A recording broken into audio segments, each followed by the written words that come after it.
Bonjour les amis, dans cette vidéo je vais essayer de traiter l'exercice 4 du TD numéro 1, toujours analyse 1. On définit le sous-ensemble de R suivant.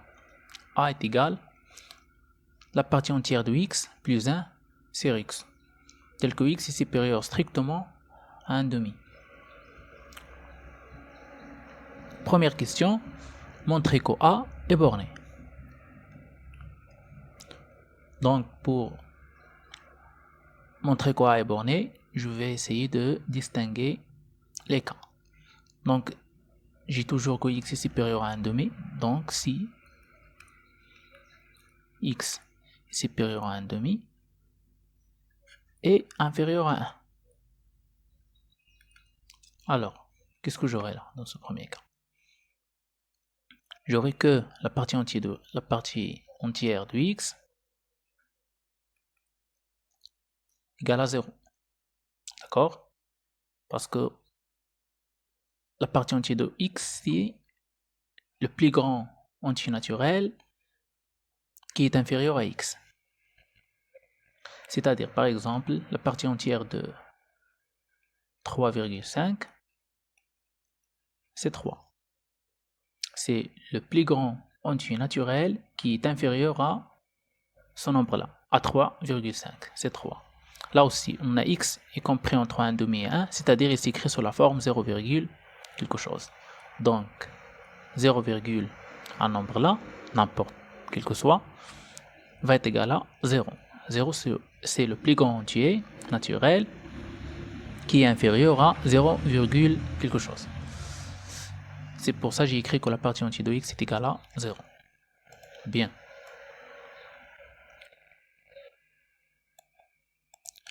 Donc, ça sera quoi la valeur de la partie entière de x plus 1 sur x? Donc, la partie entière de x plus 1 sur x égale la partie entière de x c'est 0, donc c'est 1 sur x. Et on a déjà que x est compris entre 1 demi et 1, c'est-à-dire 1 sur x. Ça sera compris entre quoi et quoi? C'est-à-dire 1 sur x ou bien la partie entière de x plus 1 sur x. C'est la même chose parce qu'il est égal à 1 sur x, donc il est compris entre quoi et quoi? Entre 1 et 2. Donc on a montré que A est borné si x est compris entre 1 demi et 1. Passons au deuxième cas. Si x est supérieur ou égal à 1. On note k indice x, c'est la partie entière de x. Qu'est-ce qu'on a dit sur la partie entière de x? C'est le plus grand entier naturel qui est inférieur à x, c'est-à-dire que kx ça sera inférieur à x. Et kx plus 1, c'est aussi un entier naturel. Donc ça sera nécessairement supérieur à x parce que le plus grand entier naturel qui est inférieur à x, c'est kx. Donc on ne peut pas avoir un autre entier naturel qui est inférieur à x et supérieur à kx. Donc on peut faire là une implication. Si kx égale à la partie entière de x, donc x ça sera compris entre kx et kx plus 1. Donc 1 sur x, ça sera compris entre 1 sur kx plus 1 et 1 sur kx. Donc, je multiplie les deux côtés par la partie entière de x plus 1, c'est-à-dire kx plus 1. J'aurai que kx plus 1 sur kx plus 1, c'est 1. Et là, j'aurai c'est kx plus 1 sur x, et qui est inférieur, bien sûr, à kx plus 1 sur kx. Donc,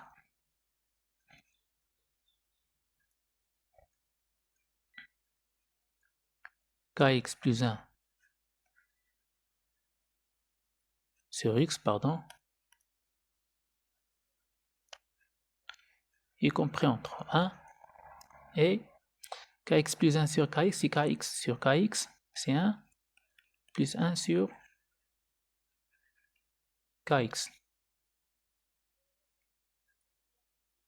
Or, on a x est supérieur ou égal à 1, donc sa partie entière, ça sera aussi supérieur ou égal à 1.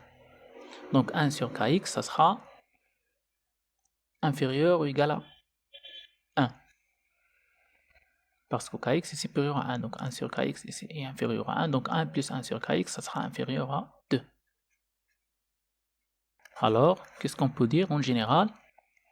On a si x est compris entre 1 demi et 1, donc la partie entière de x plus 1 sur x est compris entre 1 et 2. Ici, x est supérieur ou égal à 1, donc la partie entière de x plus 1 sur x est compris entre 1 et 2. Donc on a toujours l'ensemble A est inclus dans 1, 2. Très bien. Et je passe à la deuxième question, c'est de déterminer la borne inférieure et supérieure de A. La troisième, c'est de préciser si ces bornes sont dans A. Donc je vais essayer de déterminer la borne inférieure de A, ici elle appartient, et la borne supérieure de A, et si elle appartient. Donc je vais faire la deuxième et la troisième question en même temps. Je commence d'abord par la borne supérieure, et je vais vérifier si elle appartient ou non, et après je détermine la partie inférieure, la borne inférieure, pardon, et je détermine si elle appartient ou non.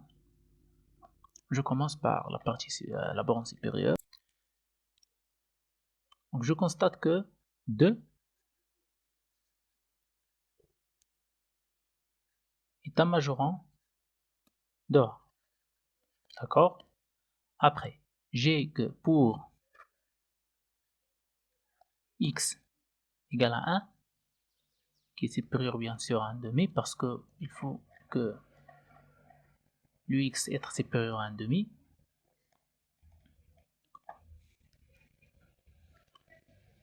Donc pour ce x là, j'ai que la partie entière de x plus 1 sur x est égal à la partie entière de 1 plus 1 sur 1. C'est-à-dire 1 plus 1 sur 1, c'est 2 sur 1, c'est 2. Donc 2 bien sûr est un élément de A. Donc 2 est un majorant de A, est un élément de A, donc directement c'est le sup. Après, définition donc, sup de A égale à 2. Et bien sûr, il appartient, donc j'ai vérifié que 2 appartient à A, c'est la troisième question. D'accord?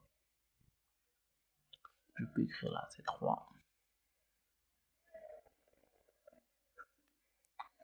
Donc, c'est la première partie. La deuxième partie, c'est pour 1. Donc, vérifions que, ou bien, vérifions si l'inf de A est égal à 1. Et on va vérifier aussi si elle appartient ou non. Si c'était 1, est-ce que ce 1 là appartient à A? Il n'appartient pas bien sûr parce que A est inclus dans l'intervalle 1,5 et qui est ouvert à gauche. Donc pour vérifier si l'inf de A est égal à 1, donc il faut vérifier que, quel que soit epsilon positif, il existe y epsilon qui appartiennent à A, tel que ce y epsilon est compris entre 1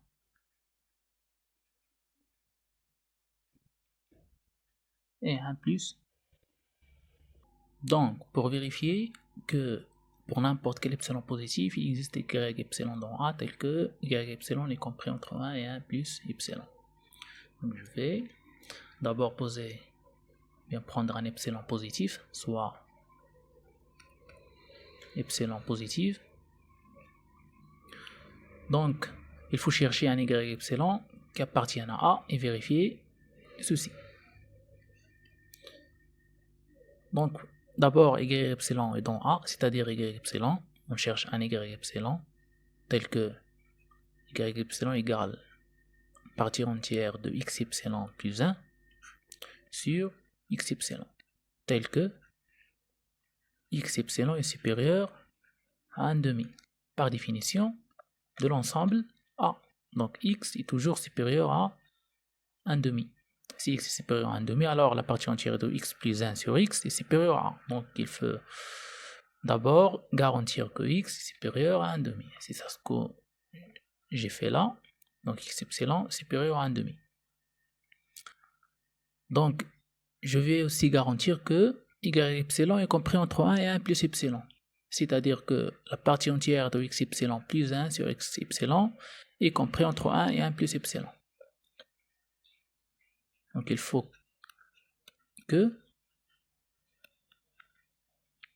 la partie entière de x epsilon plus 1 sur x epsilon est compris entre 1 plus epsilon et 1.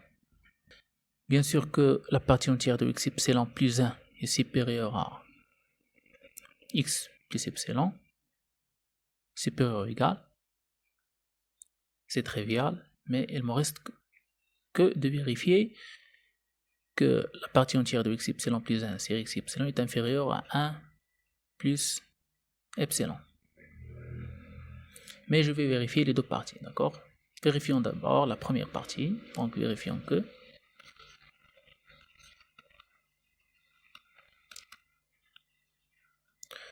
la partie entière de x epsilon plus 1 sur x epsilon est supérieur ou égal à 1. C'est-à-dire, je multiplie les deux côtés par x epsilon, j'aurai que la partie entière de x epsilon plus 1 est supérieur ou égal à x epsilon. Et j'ai par définition que x epsilon est supérieur à la partie entière de x epsilon et inférieur à la partie entière de x epsilon plus 1. C'est par définition. Toujours. Donc x epsilon est toujours inférieur à la partie entière de x epsilon plus 1. Et c'est ça ce que j'ai là. C'est-à-dire, j'ai x epsilon inférieur strictement à la partie entière de x epsilon plus 1 implique que x epsilon est inférieur à la partie entière de x epsilon plus 1. C'est-à-dire, je peux aller d'une égalité stricte à une inégalité n'est pas stricte. Et comme ça, j'ai que la partie entière de x epsilon plus 1 sur x epsilon est supérieure ou est égale à 1 toujours. Donc il me reste de vérifier que cette quantité-là est inférieure à 1 plus epsilon. Donc vérifions que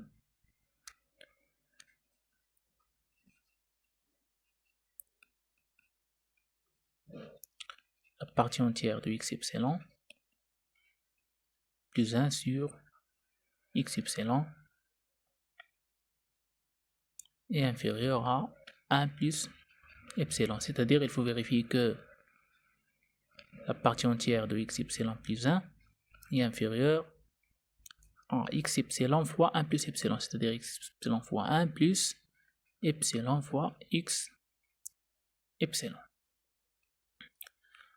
On sait que, comme on a écrit là, x epsilon est supérieur strictement à x à la partie entière de x epsilon. C'est-à-dire ceci est supérieur strictement à ceci. Donc il me reste seulement de vérifier que, ou bien de garantir que epsilon fois x epsilon est supérieur à 1. Et comme ça, j'aurai que x epsilon plus epsilon x epsilon est supérieur à la partie entière de x epsilon plus 1. J'aurai toute l'inégalité vraie. J'ai déjà que x epsilon, je répète, j'ai déjà que x epsilon est supérieur à sa partie entière. Ceci, donc ceci est déjà supérieur à ceci. Donc il me reste seulement de garantir que epsilon fois x epsilon est supérieur à 1. Donc, il me reste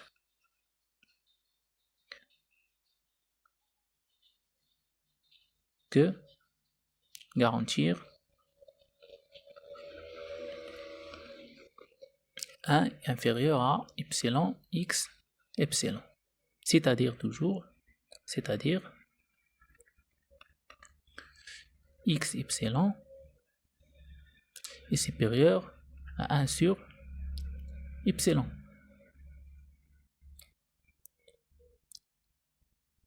Donc, j'ai le droit d'opposer, je pose ou bien je prenons x epsilon égale à 1 sur epsilon. Mais c'est pas suffisant parce que, qu'est-ce qu'on a dit déjà? On a déjà dit que x epsilon doit être supérieur à 1 demi. D'accord? C'est ce qu'on a par définition de A. X, ça sera toujours, doit être toujours supérieur à 1 demi pour que cette quantité-là être un élément de A. Donc, il faut qu'elle soit supérieure à 1 sur epsilon et supérieure à 1 demi.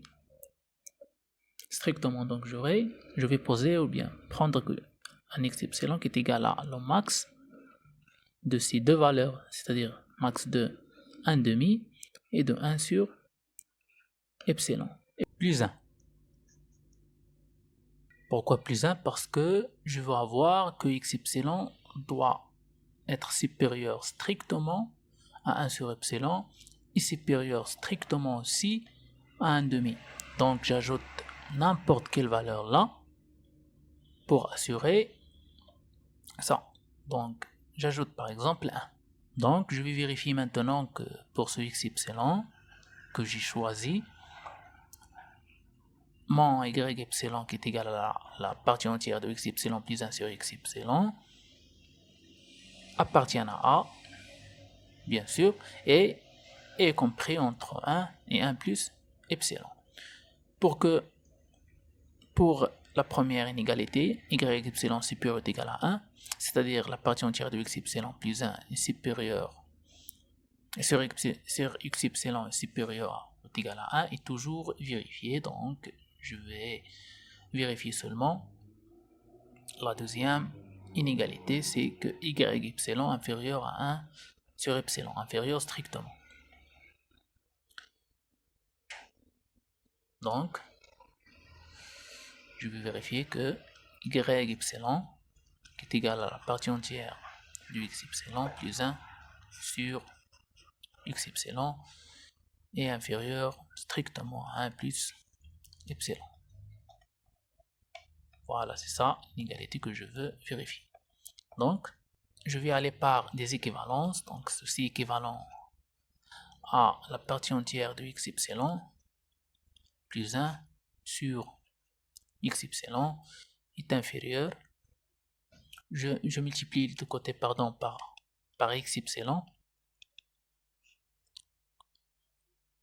Il me reste la partie entière de x epsilon plus 1 inférieur strictement à 1 ou bien à x epsilon plus epsilon fois x epsilon. Ce qui est équivalent à dire que, donc je remplace x epsilon par sa valeur, max de 1 demi 1 sur epsilon plus 1. Donc j'aurai deux cas, soit que x epsilon est égal à 1 demi plus 1, c'est-à-dire 3 demi, donc j'aurai que la partie entière de 3 demi, si je l'écris, la partie entière de 3 demi plus 1 est inférieur à x epsilon, c'est 3 demi plus epsilon fois 3 demi. Ça, c'est 1 demi est supérieur à 1 sur epsilon. Ou bien, c'est-à-dire x epsilon égale 3 demi. 1 demi plus 1. Ou bien, j'aurai que x epsilon égale à 1 sur epsilon plus 1, donc la partie entière de 1 sur epsilon plus 1, qui est inférieur à 1 sur epsilon plus 1, plus epsilon fois 1 sur epsilon plus 1. Bien sûr, ça, si 1 demi est inférieur à 1 sur epsilon. C'est-à-dire que x epsilon est égal à 1 sur epsilon plus 1. Ce qui est équivalent à dire que, donc là j'ai la partie entière de 3 sur 2, c'est 1, plus 1 sur 2, donc j'aurai que 2 est inférieur à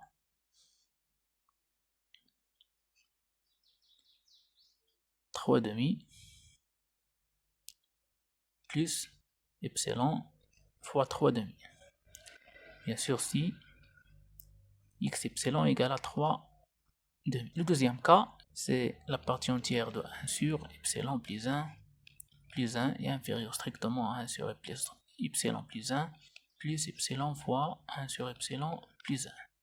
Bien sûr, si x epsilon égale à 1 sur epsilon plus 1. Donc, pour la première, j'ai que 2 est inférieur à 3 demi plus epsilon fois 3 sur 2. Donc, 2 moins 3 sur 2 est inférieur à epsilon fois 3 demi, c'est-à-dire 1 demi est inférieur à epsilon fois 3 demi, équivalent que 1 demi, 2 moins 3 demi c'est 1 demi, est inférieur à epsilon fois 3 demi. Je multiplie par 2 sur 3 sur les deux côtés, donc j'aurai 1 demi fois 2 sur 3, j'aurai 1 sur 3, inférieur à epsilon. D'accord? C'est 2 moins 3 demi fois 2 sur 3. 2 moins 3 demi c'est 1 demi, fois 2 c'est 1 sur 3, c'est 1 sur 3, est inférieur à epsilon. Si x epsilon égale à 3 demi, c'est-à-dire que 1 demi est supérieur à 1 sur epsilon. C'est-à-dire 1 demi est supérieur, bien, oui, c'est supérieur à 1 sur epsilon. C'est-à-dire epsilon est supérieur à 2. Epsilon supérieur à 2, donc epsilon est supérieur à 1 sur 3, donc ceci est vrai. Je passe au deuxième cas. La partie entière de 1 sur epsilon plus 1, celle-ci, est toujours inférieure à 1 sur epsilon plus 1, d'accord? Mais est-ce que ce 1-là est inférieur à ceci? À epsilon fois 1 sur epsilon plus 1. C'est ça ce que je vais vérifier là. Donc, est-ce qu'on a 1 est inférieur à epsilon fois 1 sur epsilon plus 1? C'est-à-dire, je prends epsilon à l'autre côté, j'aurai que 1 sur epsilon est inférieur à 1 sur epsilon plus 1. Oui, c'est toujours vrai. 1 plus 1 sur epsilon est supérieur à 1 sur epsilon. Donc, ce deuxième cas est aussi juste. Donc, je ne vais pas l'écrire. Donc, ceci, deuxième cas, est aussi juste.